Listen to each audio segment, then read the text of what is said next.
Croatie, la Méditerranée telle qu'elle fut autrefois. Les sites classés au patrimoine mondial de l'UNESCO sont comme des cairns. Ils indiquent la voie à suivre pour mieux comprendre que la nature et la culture sont des biens communs. Ce sont des repères qui nous rappellent que leur situation ne dépend pas des frontières du pays, du produit national brut ou du pouvoir politique. Ce sont des destinations apportant aux visiteurs une compréhension plus large et de meilleures connaissances. Chris Henderson, directrice du Centre du patrimoine mondial à l'UNESCO à Oslo.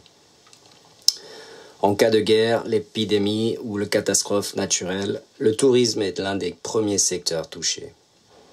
Et même s'il peut améliorer le quotidien des gens ici et là, et contribuer à préserver des modes de vie et des traditions autrement appelées à disparaître, il n'est pas une source de revenus intrasistable.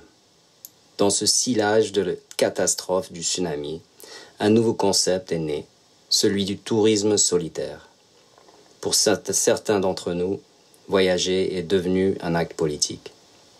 Nous avons mis du temps à concevoir que le pire du conflit des Balkans était passé et que partir dans cette région était non seulement assez sûr, mais qu'en plus la population nous implorait de la faire.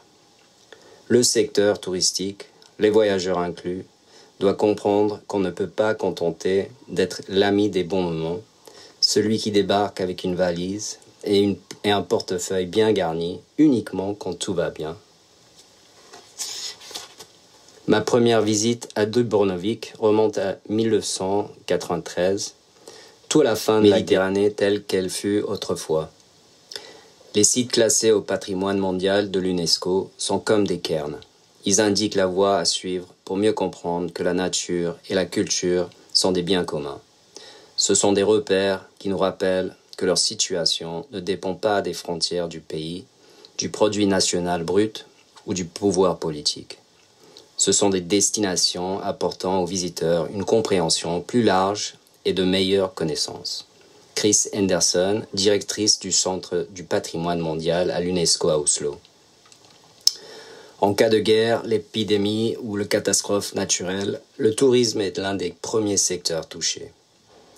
Et même s'il peut améliorer le quotidien des gens ici et là, et contribuer à préserver des modes de vie et des traditions autrement appelées à disparaître, il n'est pas une source de revenus intrasistable. Dans ce sillage de la catastrophe du tsunami, un nouveau concept est né, celui du tourisme solitaire.